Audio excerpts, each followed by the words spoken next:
Hello, everyone, and welcome to Fuller Theological Seminary and YF 500 Foundations of Youth Ministry with me, your professor, Dr. Tom Combs. Very glad to be with you. Looking forward to journeying together with you over the next 10 weeks. We've got a lot to do, a lot to cover, a lot to learn.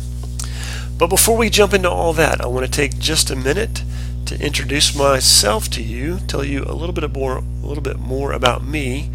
In the first forum of the week, you're going to tell me a little bit more about you. I want to know as much as I can about you, and I want you to know who I am. So let me start. Here's where I live. I live in Northwest Georgia in the United States of America, in this small town, Rome, Georgia, 35,000 people.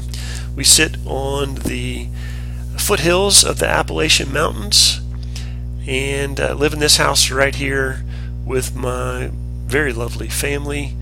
As you can see right here, this is my wife Wendy, who is a nurse and is otherwise a superhero. This is my youngest daughter Lucy, who's 8 years old, and then this is Ansley, who's 11 years old. We're big fans of Chipotle Mexican Grill restaurant. This is the very first one, the original Chipotle in Denver, Colorado. We happen to be in Colorado this summer. Got a picture there. If you don't have any idea what I'm talking about, that's okay. Chipotle, trust me, it's just a really good place to eat. Now, there's my family. That's a little bit about me. Let's go back in time. When I was a high school kid, when I was in ministry, I was this guy right here. I was the skinny kid on the track team.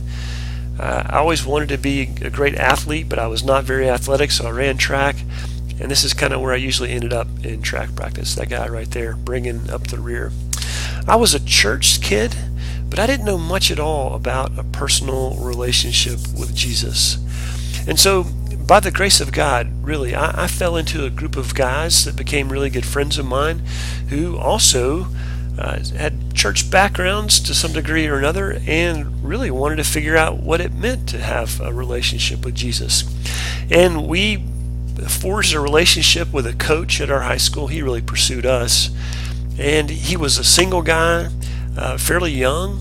He really took us into his life. He would have us over to his house. He would find us wherever we were at school. He really developed legitimate relationships with us, a friendship of trust. And he taught us how to study the Bible. He taught us how to pray. In a lot of ways, he just taught us how to walk with Jesus. And so he was really, really influential on my life. And I look back on what a great gift that was, because I made it through high school and got to high school graduation. I went from this guy to joining in with these guys right here. And now you fast forward maybe 30 years and look at this picture, which was taken just a few months ago. There's me right there. These guys in this picture, almost all of them were in that picture I just showed you from my high school graduation. And there is that coach right there. Still a good friend of ours, still in touch with us, and still someone that I look up to this day. I heard someone years ago talking about youth ministry say that when you're in ministry to adolescents, you want to meet them like you're going to know them for the rest of your life. And I really do believe that I have a lifelong friend in this coach here who met us, took us in, taught us about Jesus, and really to this day knows us. And we probably will be friends moving forward for the rest of our lives. So because of their influence, the influence of these guys and this coach, and Jesus entering into our lives, this is where I am today. This guy who's part of this brood right here, and I get to walk through life with them. And I really do consider myself most fortunate, most blessed to be where I am right now. Now, professionally, I haven't always been involved with youth ministry. I'll tell you a little bit more about that in a second, but suffice it to say that I spent 4 years working in the corporate world before I got into youth ministry. But in the 90s, I got plugged into church-based youth ministry. And if you were in youth ministry in the 90s, you tended to be kind of like this. You know, you needed to be the guy who played the guitar and could lead the songs and lead the games and skits. You're willing to do whatever it takes to lead kids to Christ, even if it means putting a pantyhose over your head. that was what it was like. But through those years, I had my share of small groups with middle school boys, taking high school kids on adventures, camping, and to summer camps, all for the purpose of helping them meet Jesus and growing in their faith in Jesus.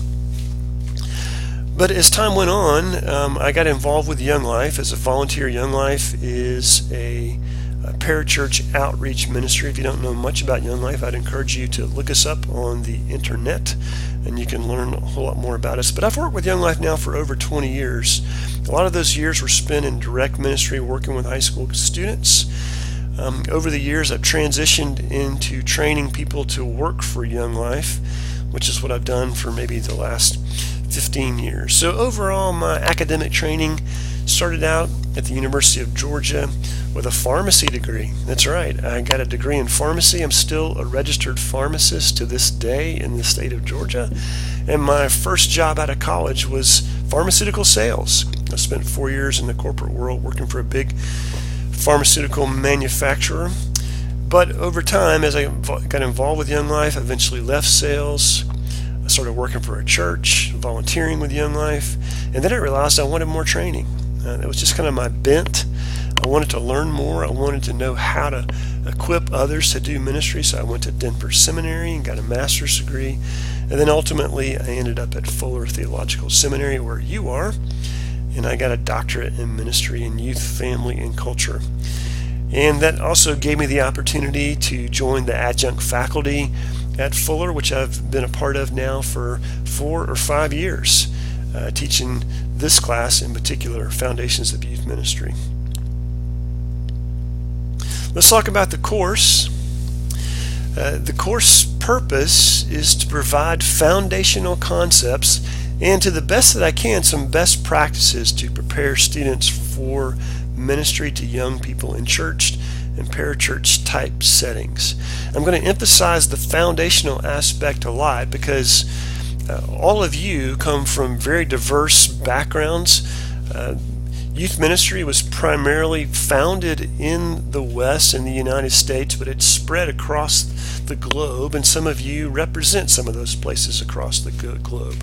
And so knowing that I can't contextualize every single thing about ministry in your particular setting, I'm going to do the best I can to focus on the foundations from which you'll be able to build ministry in your particular setting if you're in ministry. If you're not in ministry, you'll be able to support ministry to young people in your particular church or ministry that you're a part of. So the course is designed to that end, to help you as the student to think and respond theologically to the needs and expectations of young people in your church communities and their families. And along the way, I'll provide you with some practical tools for enabling you to design a theologically sound youth ministry program. What are you going to learn in this class? Well, I've been saying it already. You're going to focus on fundamentals or foundations of ministry, but those will be things like theological influences in ministry, psychosocial influences in youth ministry, the philosophy of youth ministry. In other words, I want you to understand what undergirds or supports ministry. I do want to offer you some ideas about how ministry should look, how we should strategize and form ministry, but I don't want you to know just what we do. I want you to be able to know why we do what we do in ministry. And what that allows you to do is not only to, if you're in youth ministry, to run ministry, but also to teach others and to show them, because you understand those underlying principles or philosophies of why we do what we do.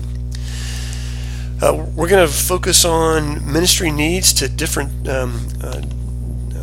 dimensions to adolescence, early, middle, and late or emerging adulthood is what we often call that. Taking into account the families that are connected to those adolescents.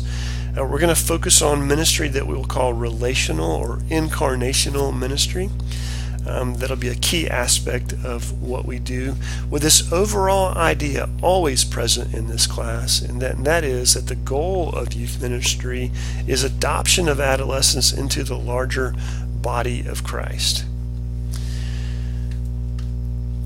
The course materials from the course, in addition to online lectures that I'll be providing for you, you have some readings to do. Most of it will come from this book on the left, Adoptive Youth Ministry, or this book on the right, Growing Young, from the Fuller Youth Institute. But you're also going to have selective readings from Hurt 2.0, from the First Year Out, and from You Are What You Love. These three in the middle are just certain chapters that you're going to read, and those are found in eReserve, so you don't need to buy these books here. You'll just want to have copies of Adoptive Youth Ministry and Growing Young. But additionally, we're going to have a kind of student's choice selected reading, but you're going to choose one of the following books here. Saying is Believing by Amanda Hans Drury, which is a book that explores the idea of giving adolescents the opportunity to articulate their faith and the formative effects it has on their understanding of who they are as a follower of Jesus, integrated into their self-concept. The Soul of Hip Hop, youth ministry from an urban or inner city perspective. And then Exploding Stars, Dead Dinosaurs, and Zombie, Youth Ministry in the Age of Science by Andy Root. You're going to pick one of these, okay? So let's be clear here, not all of these. You're going to pick one based on your interest. Maybe there's something about your particular ministry setting that would steer you towards one or the others of these. But you're going to just pick one. Starting about week 5 in the course, I'll remind you to be reading your select reading book, and you'll read that on your own throughout the remaining 5 weeks of the course, and then there'll be a forum question where I'll group you together according to the book you've chosen, and you'll have a chance to interact with each other about what your takeaways are from this select reading. And my hope is this, that if there's a particular interest that you have or a particular setting where you are, if you work in ministry, for example, where questions of science come up a lot, then you probably want to investigate Andy Root's book, because there is this prevailing notion in our culture that science and faith are incompatible together. And oftentimes one of the big barriers that young people have to growing in a relationship with Jesus is their perceived sense that it is incompatible with science. Maybe you're interested in ministry in a more urban setting, or maybe that is where you currently are in ministry. So maybe Daniel White Hodges' book, The Soul of Hip Hop, would be a suitable thing for you to read. Or maybe Amanda Hans Drury book on Saying is Believing would be something you'd be interested in. Just recovering the notion of testimony in adolescent spiritual development. A really, really fascinating book that she's got here, because she's done some research about cognitive and social theory, about how we're formed, and how being able to say what we believe actually does have an internal effect on who we are. So the point really will be that I want you to choose something that suits you from these 3 choices right here. Okay, here, how's the course designed? If this is the first time you've taken a class online with Fuller, I'll tell you a little bit about how this operates. If this is your return after taking more than one class, you'll probably be familiar with how these classes operate. But the class is divided up into 10 units, and each week you'll be allowed to engage with the material on online activities, such as listening to a lecture or watching a video. My lectures are all videos. You have assigned reading to do each week, and then there's 2 forums that you'll post 250 to 400 word responses, and then you will post responses to your classmates' posts in those forums as well too. So the class schedule will look like this. You'll have reading to do every single week. If you're watching or listening to this before the class actually starts coming up in a week, then right now is your time to start reading. So you want to look at the reading schedule and get your reading done ahead of time for week 1, because on Tuesday you'll have a post, a forum post based on that reading. And then you'll respond to at least one classmate in a post by Wednesday of that week. And then there'll be a lecture available for you in most every single week. You'll watch that lecture video, and then you'll post in the forum post on Thursdays, and then you'll respond to at least one of your classmates by Friday of that week. If you're not able to get your forum post in on time, according to that Tuesday, Wednesday, or Thursday, Friday cycle there, I will give you a little extra time. But here's the thing, I can't let it just drag out too long, because one of the beneficial parts of forum posts is interacting with fellow students. And if you're in week 3 but you didn't do the post and you wait till week 4 to do it, you're not really going to be interacting with students. So I can't continue to give you open-ended partial credit. So really make it your goal to finish those forum posts every single week by the end of the week there.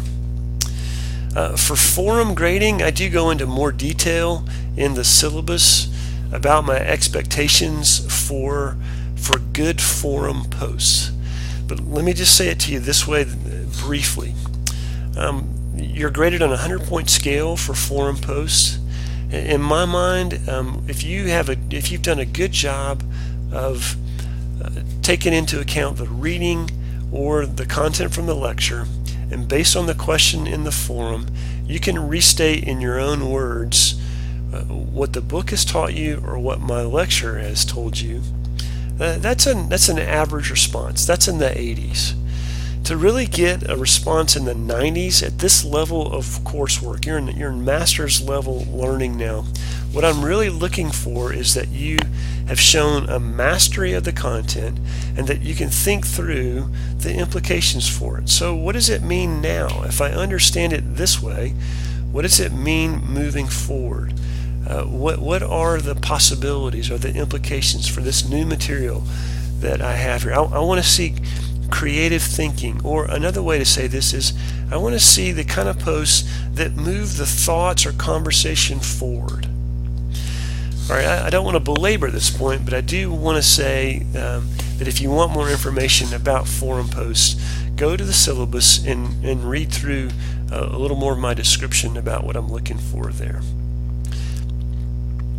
All right, the course schedule continuing. In week 2, there'll be a quiz over one of those eReserves reading, the HERT 2.0 reading, and then I've also posted for you a short history of youth ministry in the West that I've written for you.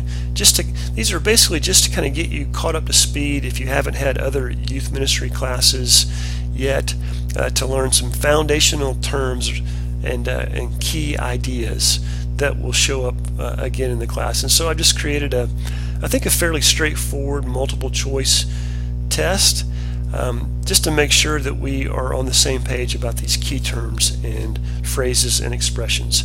I put a study guide with those words just so you'll know exactly what to know well. If you know those terms and phrases well, you'll do fine on this quiz. The midterm will be a big deal. It will be comprehensive, covering 5 weeks of course readings and lecture content, but I do it in a unique way. I'm going to have you watch a movie that zeroes in on adolescence, and I'm going to have you write a paper telling me where you see the key concepts and ideas working themselves out in the characters of the movie who are adolescents. There'll be more about that in the syllabus, but that's going to be our signature assignment in the class, and it's worked out really well through the years. I really like this assignment, and most students have really enjoyed it too, because you get to interact with a movie and you get to see where these concepts are actually lived out in a concrete way on the screen. And then for the final project, we do it a couple of different ways. I give you a choice of either doing a final project or doing a comprehensive final exam, and it's a traditional comprehensive final exam. There'll be multiple choice questions, there'll be true false matching, there'll be essay questions, and it will cover the entire length of the course. The final projects are designed for you in various formats, either to write a paper or to do something like I'm doing now, a narrated PowerPoint, or even a creative video, where essentially you'll be using the content from the class to make the case for ministry to adolescents in a particular setting of your choosing. And again, there's more information about that in the syllabus, but I just wanted to make sure that you hear me say this. You'll have a couple of options at the end, and I want you to choose the one that suits you the best. I've tried to give you a number of options, so it's just not one size fits all. And then the last thing I want to point out to you is that throughout the class, I give you 4 or 5 opportunities to earn extra credit. And it's usually a fairly easy thing to do. It's watching a 5 or 8 minute video and then posting a short takeaway, something that you've learned, something valuable or useful from the video that I'm sharing with you. And then I'll collect all those takeaways and give you extra credit. And you can earn a point for every single extra credit option that you take advantage of that'll be added on to your final exam or your final project. So in the end, it can have a useful effect on your final grade. So again, completely optional. It's extra credit, you choose, but I'm trying to incentivize you to take in some extra material that I've found over the course of teaching this class that I think is beneficial to students. All right, grading is pretty traditional in terms of Fuller Seminary. A, B, C, and anything below C is unacceptable or represents failure in the class. There we also use the plus or the minus element to the grading as well to indicate very good or slightly below acceptable with regard to that grade. The course is broken down this way. The forums are a pretty significant part of the class, 40%.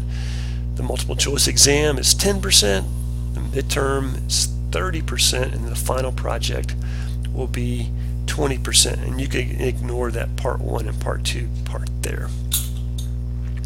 Okay, other notes. If you have questions for this class, there is a questions forum link in the main part of the class. When you log in, you can click that and you can ask your questions there, and then that way it goes to everyone in the class. I do check those questions more than once a day, but occasionally someone in the class might know the answer before I get to it, and so if you'll post your questions in that questions forum, everyone else can read it. Someone may chime in and answer it. If not, I'll answer it, but then that way others who have the same question can read the answer. During the quarter, if something comes up and you're unable to participate in class for a legitimate reason, not just because you're busy, I will have to say all of us are busy in this class. All of us are juggling multiple things. So I don't typically consider busyness a legitimate reason, but I understand also at the same time things come up. So if you can let me know right away, I'll do my best to work with you. I can't promise that I can adapt to whatever your situation is, but I really will try to work with you. Now, if you have an emergency, you get sick and that takes you down. The last time I taught this class, I got the flu. I was down myself for 3 or 4 days. I understand how that goes. So just let me know as soon as possible so I can work with you and support you. The best way to reach me is by email, and I check my email regularly and I'll respond to you. You can also reach me on my cell phone, which is 404-895-3125. You can see that there. Email is usually the best way to reach me, but I also understand too, if you're sick and you need to reach me quicker, then you are welcome to send me a text message. Obviously, tell me who it is, who you are, and tell me what's going on, and I'll respond to you. I would just say typically I don't like to answer questions via text messages. That's what the questions forum is for, or longer format kind of discussions. I just would rather do that by email. Also too, if there's a point along the way in the class where you don't understand something, you want to address it with me on a personal level, I'm happy to set up a phone appointment so we can do that throughout the course. Finally, let me just encourage you, read through the course syllabus for more details. I've also created a weekly schedule that you can download that will tell you everything that's coming from readings to lectures for every single week of the class. And lastly, let me just encourage you, stay on pace with the class. These classes are certainly the kind of classes where you can do to some extent as it suits you, but the courses do move on, so you can't get behind. You gotta expect to move forward with the class at this steady, predictable clip, and do your best to manage your time well. Plan ahead. I'll work with you when we need to, but stay on task in the class. We got 10 weeks ahead of us, and I'm looking forward to journeying with you on the class. Let me know how I can be helpful to you as we go. We'll have a TA in the class, I should point out to you, who will introduce herself in the forum. I'll be available. She'll be available to you to help out as well.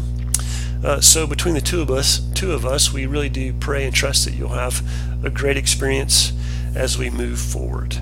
Looking forward to journeying with you, and we'll be talking to you soon.